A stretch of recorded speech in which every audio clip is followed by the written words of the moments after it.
our new series today on YouTube for all the students who have been following the spoken English classes pretty regularly.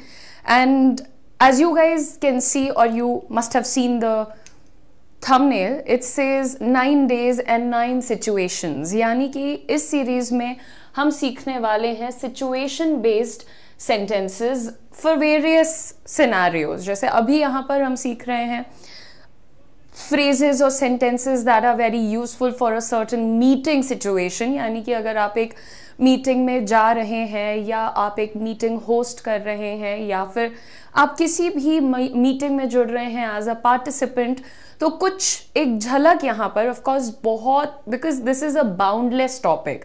Meeting हो जाए, work place हो जाए, अब इसमें यार कोई भी बात हो सकती है, कैसी भी सिचुएशन आ सकती है. बट द आइडिया इज कि वो सारे हम नहीं लर्न कर सकते हैं, बट जो इम्पॉर्टेंट हैं, जो ट्रेंड में हैं, जो इम्पैक्टफुल हैं, वो हमें आना ज़रूरी होता है. सो यहाँ पर हमारा जो आज का डे 1 है, जिसमें हम डिस्कस करने वाले हैं important useful phrases for your work place और स्पेसिफिकली फॉर अ मीटिंग, उन्हें शुरू करते हैं. जितने भी स्टूडेंट्स यहाँ पर हमारे साथ जुड़े हैं, सबसे पहले यहाँ पर हम शुरुआत करेंगे कुछ इंपॉर्टेंट वर्ड्स के साथ या फ्रेजेस के साथ, जो कि आप ऑफिस में या तो अक्सर सुनते होंगे या फिर आप अपने ऑफिस में यूज करना शुरू कर सकते हैं. ऐसा नहीं है कि इन्हें ऑफिस के बाहर यूज नहीं किया जाता, बट बिकॉज हमने यहाँ पर मीटिंग के लिए टॉपिक चूज किया है तो मैं बार बार ऑफिस कह रही हूँ. सबसे पहले टू रीच आउट. जैसे आपको लिंक्डइन पे कोई जॉब का ऑफर आता है या आपको ईमेल पर कोई जॉब का ऑफर आता है या फिर कोई इंसान आपको कॉल करता है या फिर कोई वन ऑन वन आपसे आकर मिलता है with some proposal, with some idea, with some suggestion. ठीक है, तो वहां पर वो आपको रीच आउट कर रहा है. रीच आउट का मतलब क्या हो जाता है? To show somebody that you're interested in them or want to help them. So for example, if I reach out to you, मैं अगर आपको रीच आउट कर रही हूं तो बेसिकली मैं आपको ये बता रही हूं कि आप को हम कोई जॉब ऑफर करना चाहते हैं या कोई और रीजन है कि मैं आपको रीच आउट कर रही हूं, मैं आप तक पहुंच रही हूं. ठीक है. सेकेंडली, कभी कभी हम लोगों की मदद करना चाहते हैं, राइट, वो बहुत परेशान है, उसको एक कॉल कर लो.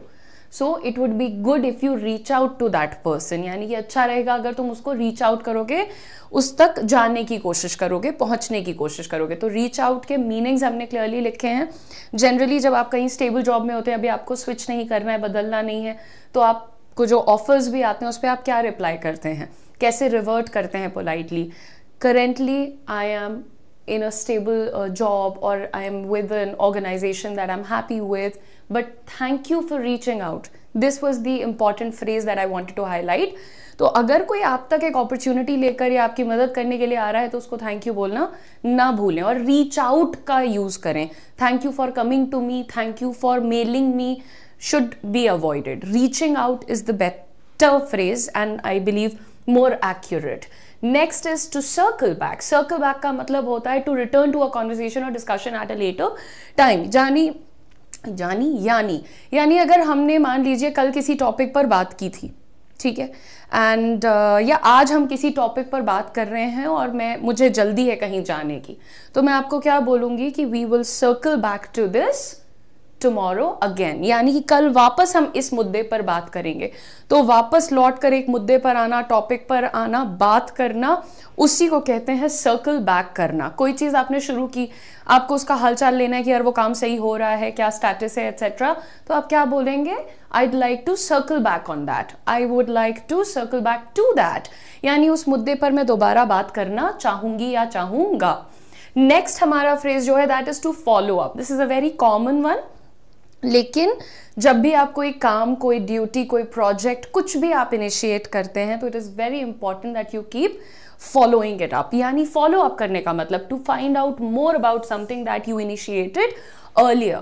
कोई भी ऐसी चीज जो आपने पहले शुरू की थी, अब आप कुछ नहीं करते, बस जाके हाँ भाई कितना काम चल रहा है, कैसा काम हो रहा है, कितना हो गया है, एटसेट्रा. तो जब आप किसी एक चीज के बारे में वापस जाके जानकारी लेते हैं और कलेक्ट करते रहते हैं, फॉलो अप करते रहते हैं. यानी आपने कल बोला था मुझे कि मुझे मेल कर दीजिएगा XYZ इंफॉर्मेशन के साथ, और फिर आपने आज मुझे 10 बजे एक रिमाइंडर मैसेज डाला कि just following up, I hope you have meld me the details, मतलब फॉलो अप कर रहे हैं, चेक कर रहे हैं कि वो काम हो गया है, फाइंड आउट कर रहे हैं वेदर जो आपसे सजेस्ट किया था आपको वो काम हो गया है या नहीं। तो अभी फिलहाल के ये 3 अच्छे फ्रेजेस जो आप यूज कर सकते हैं, ठीक है। Moving on to how we can start participating in a meeting. देखिए, मीटिंग, ऑफिस, जॉब्स, ये कुछ ऐसी जगह होती है जहां पर सारे लोग बहुत बड़े बड़े सपनों, बहुत बड़ी बड़ी एस्पिरेशंस के साथ जाते हैं, लेकिन एक मेजर हर्डल होता है कम्युनिकेशन, लैक ऑफ कॉन्फिडेंस, और उस वजह से फिर वो लोग वहां पर अपने आप को खुद साइडलाइन कर लेते हैं क्योंकि वो रेडी नहीं है बोलने के लिए। मीटिंग है, सेमिनार है, वर्कशॉप है, कुछ भी है, आप साइड में बैठना पसंद करते हैं कि कैसे बोलूं, एक वो जो झिझक है वो कैसे जाएगी। आपको जो यहाँ पर आज मैं फ्रेजेस सिखा रही हूँ, आप इनमें से कुछ पसंद कर सकते हैं and you can start executing that conversation or those phrases with your friends or the people that you're comfortable with। जिसके साथ भी आप कंफर्टेबल हैं, आप उनके साथ इन फ्रेजेस का इस्तेमाल शुरू कर सकते हैं, ताकि ऐसा नहीं हो कि जिस दिन मीटिंग का दिन है उसी दिन मैं बोलूंगा। वो तो एक that is a flop plan already, like वो डिसाइडेडली फेल्ड है, वो पहले से निश्चित है कि वो प्लान फेल होगा, ठीक है। तो जिस दिन मेरा इंटरव्यू है मैं उस दिन अंग्रेजी बोलूंगी, या जिस दिन मेरी मीटिंग है उस दिन मैं बोलूंगी, दैट डजंट वर्क, ठीक है। तो बहरहाल सबसे पहले जब भी हम एक मीटिंग होस्ट करते हैं या मीटिंग में जाते हैं तो हमने देखा है कि एक वेलकमिंग फ्रेज होता है which is very nice and shows that you are very assertive, आप बहुत कॉन्फिडेंट हैं, या जो भी कोई उसको होस्ट कर रहा है वो वार्म और असर्टिव लगता है, कॉन्फिडेंट लगता है जब वो उनके पास कुछ रेडी फ्रेजेस होते हैं जो कि वो लोगों को वेलकम करने के लिए यूज कर सकते हैं दोस्तों। So the first one is I appreciate everyone being here, यानी कि मुझे बहुत खुशी है कि सब लोग इस मीटिंग में आए हैं। Next, first I'd like to welcome you all. अगर आप ये नहीं कहना चाहते तो आप ये कह सकते हैं कि सबसे पहले मैं आप सभी का स्वागत करना चाहूंगा। So first I'd like to welcome you all, all नहीं। सो ये जो आपका आइड मैंने अभी प्रोनाउंस किया है, this is basically a contraction of I would. मैं आप सभी का स्वागत करना चाहूंगी, आई वुड से हम चाहूंगी बताते हैं। So I would like to is correct, otherwise you can say I'd. अगर आई वुड आप प्रॉपर और क्लियर नहीं बोलते हैं तो आप आइड कह सकते हैं। Next, I would like to thank you for being here on time. समय पर यहाँ पहुंचने के लिए मैं आप सभी को शुक्रिया कहना चाहूंगी। So I'd like to thank you all for being here on time. Simple है, आप घर पे भी यूज कर सकते हैं, गेस्ट्स के सामने भी बोल सकते हैं, और अपनी मीटिंग्स में भी फॉर्मली यूज कर सकते हैं। Then we have some phrases for presenting the agenda। Agenda क्या होता है? The core of the meeting, यानी कि किस मेन मुद्दे पर ये मीटिंग रखी गई है और क्या आज डिस्कशंस होंगे, क्या पॉइंटर्स हम शेयर करने वाले हैं, उसे भी अनाउंस किया जाना चाहिए ताकि एक क्लैरिटी मेंटेन रहे। ये नहीं हो कि मीटिंग हुई, 10 लोग इकट्ठे हो गए, टाइम पास किया, नथिंग, नो कंक्लूजन ड्रॉन, कोई भी अच्छा रिजल्ट आउटकम नहीं निकला, बस टाइम पास किया है। तो ऐसा ना हो, इसलिए एजेंडा को मीटिंग में हमेशा क्लियर किया जाता है। नाउ एवरीवन, जब आप अपने एजेंडा को प्रेजेंट करना चाहते हैं तो आप कुछ इस तरीके से शुरुआत कर सकते हैं। आई have scheduled this meeting so that, मैंने इस मीटिंग को शेड्यूल किया है, रखा है ताकि, सो यही उसका एग्जैक्ट अंग्रेजी ट्रांसलेशन है और प्रॉपर वे ऑफ सेइंग है। ये हमने भैया ये मीटिंग रखी है ताकि हम लोग आज डिसाइड कर लें कि वो फलाना प्रोजेक्ट कब से शुरू करना है। So I have scheduled this meeting so that we can come to a conclusion by what date do we start our फलाना प्रोजेक्ट, कि कौन सी डेट तक हम लोग जो है अपना प्रोजेक्ट शुरू कर सकते हैं। ठीक है, आगे बढ़ते हैं। एक और तरीका है हमारे पास, the purpose of today's meeting. ज्यादा आसान है कि आज की मीटिंग का टारगेट क्या है, पर्पस क्या है, कारण क्या है। So that's how you can easily say it. Today we are going to, एक होता है जो लोग बहुत क्लियर होते हैं कि भाई हमें 3 मुद्दों पे बात करनी है, वो कुछ इस तरीके से शुरुआत करते हैं कि today we are going to talk about 3 important things. 1 the punctuality, 2 the deadlines, 3 the celebrations और व्हाटएवर। कोई भी ऐसी चीज जिनके बारे में आप बात करने वाले हैं, अगर आप बिल्कुल क्लियर हैं, so you start with today we are going to talk about. Now this gives a lot of, let us say, clarity कि आज हम यहां पर जो है जुड़ रहे हैं क्योंकि हम इस मुद्दे पर बात करने वाले हैं। सो ये जो टुडे वगैरह के वर्ड्स होते हैं ना, वो उस मोमेंट को बहुत स्पेशल और बहुत इम्पैक्टफुल बना देते हैं। When you say today I am gonna do this, so एकदम अटेंशन कहाँ जाता है, टुडे पर जाता है, उस मोमेंट पर जाता है। एंड एक तो today and today there is a difference, right? So pronunciation is also of course very important. मैं हमेशा अपने स्टूडेंट्स को ये कहती हूँ कि यार देखो, इंटेलिजेंट तो हो, कैलिबर तुम्हारे अंदर है, मेहनत तुम कर रहे हो, तुमने नौकरी भी अच्छी लगा ही लेनी है अपनी। काम के बिना कोई नहीं रहता है, बहुत कुछ कम लोग होते हैं जो बिना नौकरी चाकरी के, बिना बिजनेस के पड़े रहते हैं, वो आप हो नहीं, ठीक है? लेकिन एक चीज होती है अपने अंदर लगातार इंप्रूवमेंट ले आने की डिजायर, ठीक है? And when I say that कि आप ये सीख सकते हैं, आप किताब पढ़ के, यूट्यूब पर हजारों लाखों वीडियोस देख करके आप अंग्रेजी भी रट सकते हैं और बोलना शुरू कर सकते हैं, लेकिन आपकी अंग्रेजी भी इंप्रेसिव हो, आपकी जो कॉन्वर्सेशंस हैं वो रिजल्ट लेकर के आए, इनकॉन्सिक्वेंशियल नहीं हो, यानी कि आपने बात तो कर ली, आपने बड़ी बड़ी बातें कर ली, 4 घंटे एक क्लाइंट के पीछे लगाया है, लेकिन आपको उसका कोई रिजल्ट नहीं मिला, आउटकम नहीं मिला, तो ऐसी कॉन्वर्सेशन से अच्छा तो है कि आप छुट्टी डाल के घर पे सो जाइए, है ना? कौन सी कॉन्वर्सेशन आपके फेवर में जाएगी? ऐसी जो कि आपको रिजल्ट दे, जो आपका टारगेट था वो आप अचीव कर पाए, है ना? सो वही यहां पर आपको मैं समझाना चाहती हूँ कि देखो, रट लेने से आप बोलना शुरू कर देंगे शायद से, लेकिन आपका फेशियल एक्सप्रेशन कैसा है, आपकी इंटोनेशन कैसी है, क्या आपको पता है कि अपने कीवर्ड पे एम्फसाइज करना चाहिए? एक और जो मैं शायद काफ़ी टाइम पहले भी आपके साथ शेयर कर चुकी हूँ, एक किताब है जो मैं अभी अभी बस ख़त्म की है, वो किताब इन्फ्लुएंस नाम है उस बुक का, और आपको वो आसानी से हर जगह मिल जाएगी। तो वो बेसिकली ये बताती है कि कैसे आप एक अच्छे कम्युनिकेटर बन सकते हैं और साथ ही साथ बहुत इंप्रेसिव भी हो सकते हैं, लोगों को आसानी से बहुत इन्फ्लुएंस कर सकते हैं, अपनी बातों में कन्विंस कर सकते हैं, ठीक है? और उसमें जो सबसे पहली ट्रिक सिखाई गई है वो पता है क्या है? कि जनरली जब हम लोग बात करते हैं तो हम लोग शुरू करते हैं एक लो पिच से और ख़त्म करते करते हाई पिच हो जाते हैं। सो कभी कभी हम बिल्कुल एकदम लो से शुरू करते हैं और हाई पे जाकर ख़त्म करते हैं, एक ये होता है। और दूसरा ऐसा हो सकता है कि हम शुरू करते हैं हाई से और ले जा करके बिल्कुल गंभीरता से ख़त्म करते हैं। और जो ये जो सेकंड वाला है आपका, जब आप लो पिच पर थोड़ा भारी करके अपनी आवाज़ को और वहाँ पर अपने स्टेटमेंट को ख़त्म करते हैं, that's when you are taken more seriously, आपकी बातों को ज़्यादा सीरियसली लिया जाता है। अब ये जो उन्होंने सिखाया है उस किताब में, this was of course he came to this conclusion after a lot of research and a lot of understanding of human behaviour, इसलिए उन्होंने ये चीज़ कही, पर आप इसको ट्राई करके देखिए। एनीवे, तो ये सारी बातें जो मैं आपको यहाँ समझाती हूँ कि बात सिर्फ रटने की, सेंटेंस बनाने की, ग्रामर पढ़ने की, 2000 शब्द लर्न करने की नहीं है। बात है कम्युनिकेशन की स्किल को पहचानने की, बात है अपनी ओवरऑल पर्सनालिटी पर काम करने की। आपका माइंडसेट तक चेंज हो जाता है जब आप धीरे धीरे अपनी पर्सनालिटी और कम्युनिकेशन पर काम करते हैं, ठीक है?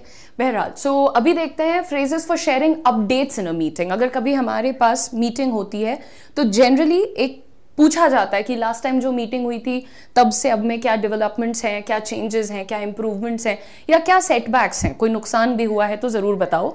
तो जब भी आप एक अपडेट देना चाहते हैं तो कुछ इस तरीके के फ्रेजेस आप यूज़ कर सकते हैं। In fact, I'd like to inform everyone about the project's progress। अगर आप खुद बताना चाह रहे हैं तो कैसे कहेंगे? I'd like to, मैं बताना चाहूँगा। I'd like to inform, मैं बताना चाहूँगा सबको about the project's progress। Project की क्या प्रोग्रेस है, कैसी ग्रोथ है, उस विषय में मैं सबको बताना चाहूँगा, ठीक है? Then you see regarding last month's reports, I'd like to add, पिछले महीने की रिपोर्ट्स के विषय में मैं कुछ चीज़ें जोड़ना चाहूँगी, ऐड करना चाहूँगी। Then you see mister X, can you let us know what's new in, यानी कि मिस्टर एक्स कोई भी है, अगर आप होस्ट कर रहे हो या आपके बॉस होस्ट कर रहे हैं, जो भी चेयर कर रहा है मीटिंग को, वो एक इंसान का नाम लेकर के बोलता है कि भाई तुम ज़रा बताना कि उस पर्टिकुलर प्रोजेक्ट में क्या चल रहा है, या उस पर्टिकुलर एम्प्लॉई के साथ क्या चल रहा है, टीम में क्या चल रहा है, तो पूछा जाता है हमेशा, है ना? How is the project coming along, यानी कि कोई चीज़ कैसे शेप अप हो रही है, कोई चीज़ कैसे रूप ले रही है, आप कह सकते हैं ना कि हमने जब शुरू किया होता है कोई भी काम तो वो 0 लेवल पर होता है, and then slowly and gradually वो एक प्रॉपर शेप लेता है, यू नो, वो फाइनल अपने रिजल्ट्स देने वाला होता है। तो जब आपको ऐसा पूछना होता है कि how is the project coming along, तो इसका मतलब है कि आप उसकी ग्रोथ और पूरे प्रोग्रेस के बारे में थोड़ी जानकारी मांग रहे हैं। बताना चाहती हूँ वो है कि कभी कभी मीटिंग में हमें दूसरे टॉपिक पर मूव करना होता है, राइट? तो हम उसके लिए भी प्रिपेयर्ड रहना चाहते हैं। और प्रिपेयर रहने के लिए ज़्यादा कुछ नहीं करना, ये 2-3 पॉइंट्स हैं, आप देख लीजिए। I think that covers it. कोई भी एक बात खत्म हुई तो हम कह सकते हैं I think that covers it, यानी कि जितनी अभी बात हुई है उसमें पिछला मुद्दा पूरा कवर हो गया है, वो विषय पे हमने पूरी बात कर ली है। Now we can go to our next topic, और अब हम अपने नेक्स्ट टॉपिक पर जा सकते हैं। Next you see, let's move on to our next point. चलिए अपने अगले पॉइंट की तरफ बढ़ते हैं, ठीक है। This is a very direct one and the last one is, since we have covered this issue, क्योंकि हमने इस मुद्दे को पूरी तरह कवर कर लिया है, now we can go to the next one. ये और ये काफी हद तक सिमिलर है। We have one more. The next thing we need to look at is, अगली चीज जिस पर नजर डालने की हमें जरूरत है वो हम इससे बोलते हैं, the next thing that we need to look at is new client onboarding. मान लीजिए कि कुछ भी आपका मुद्दा है, पॉइंट है, जो कुछ भी है, तो आप अपना अगला पॉइंट इससे इंट्रोड्यूस कर सकते हैं। आई रियली होप कि आप लोगों के लिए ये सेशन बेनिफिशियल होगा। सबसे ज़्यादा बेनिफिशियल सिर्फ तब होगा जब आप ये फ्रेजेस बोलना शुरू करेंगे। सो अगर आप मान लीजिए कि इसे अपने दोस्तों के साथ, अपनी टीम के साथ, अपने घर पर किसी के साथ भी प्रैक्टिस करने से कंफर्टेबल फील कर रहे हैं, you should do that. Don't hold it for the day जब मीटिंग होगी, तो उस दिन का आप इंतज़ार मत करिए, आप बस शुरू करिए और आपको रिजल्ट खुद देखेंगे। मेरे बहुत सारे स्टूडेंट्स ऐसे भी हैं जो 25-25 दिन, 30-30 दिन की क्लासेस करने के बाद कहते हैं कि मैम मैं इतनी नर्वस हो जाती हूँ रियल टाइम सिचुएशंस में कि मुझे रोना आने लगता है। I can not put my point forward, मैं अपना पॉइंट ही नहीं रख पाती हूँ। और इन चीज़ों के लिए कोई भी सुपरफिशियल नॉलेज और आपके ऊपर 1000 सेंटेंसेस का बवंडर नहीं थोपना है मुझे। There are better ways and there are in fact deeper ways that we can work with you, along with you, and then we can actually bring you out of that nervousness, that shyness that you have been experiencing for such a long time. ऐसा तो नहीं है कि वो nervousness आपको आज हो गई है। 20 साल, 25 साल, 30 साल जब से भी आप रहे हैं, आप एक certain personality के ही रहे हैं। सो आपकी जो ये नर्वसनेस है, जो हेजिटेशन है, इन सब चीज़ों के लिए काफ़ी इन डेप्थ प्लानिंग के साथ ये बैच आया है। अगर तुम लोगों को अपनी पर्सनालिटी स्ट्रांग बनानी है, कॉन्फिडेंट बनना है, शानदार टाइप का बनना है, तो मुझे लगता है कि तुम लोग को ये बैच ज़रूर एक्सप्लोर कर लेना चाहिए, क्योंकि इसमें 2 चीज़ों पे तो हम पुरजोर काम करते हैं दोस्तों। स्पीक स्मार्ट 2 नाम है हमारे इस लाइव बैच का, जो कि अड्डा 24/7 और स्टडी IQ दोनों पर अवेलेबल है। 60 क्लासेस आपको मिलती हैं। हम आपके कम्युनिकेशन स्किल्स पर काम करते हैं, आपके कॉन्फिडेंस, आपके स्टाइल, आपके प्रोनाउंसिएशन, फ्लुएंसी, हर चीज़ पर हम ध्यान से काम करते हैं। आपको प्रैक्टिस करने के लिए काउंसलर, आपके टीममेट्स, बैचमेट्स सब प्रोवाइड करते हैं। एक्स्ट्रा सेशन देते हैं ताकि आप रेज्यूमे बिल्डिंग सीख पाइए कि रेज्यूमे कैसे बनाते हैं, एट्सेट्रा।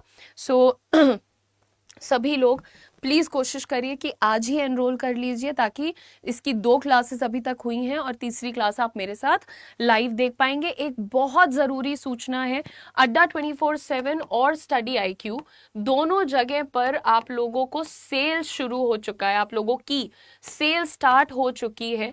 स्टडी IQ पे कोड है UM लाइव और अड्डा 24/7 पे कोड है Y169। पहले ये बैच करीब 1000 समथिंग रुपीज़ का था, बट अभी इसका प्राइस हमने कम करके 899 रुपीज़ कर दिया है। 60 क्लासेस वो भी लाइव जूम पे आपको मिलती हैं, तो डोंट मिस दिस अपॉर्चुनिटी। जल्दी से जाइए, एनरोल कराइए and begin your journey of becoming the best version of you. आपकी पर्सनालिटी कैसी है, आप अपने अपीयरेंस पे कितना काम करते हैं, आप बात कैसे करते हैं, ही डिसाइड करता है कि लोगों पे आपका क्या इंप्रेशन पड़ता है। So if you want to achieve that good impression और leave that good impression on people, then please go ahead enroll in the batch. इसका लिंक हमने चैट बॉक्स में लगा दिया है, वीडियो के डिस्क्रिप्शन में भी हमने इसको लगा दिया है, तो क्लिक करके कोड यूज करिए। डिस्काउंट सेल शुरू हो गई है मंथ एंड, तो आपको मैक्सिमम डिस्काउंट भी मिलेगा। जल्दी जल्दी जाइए, एनरोल कराइए। All the best, see you later. नमस्ते, बाय बाय।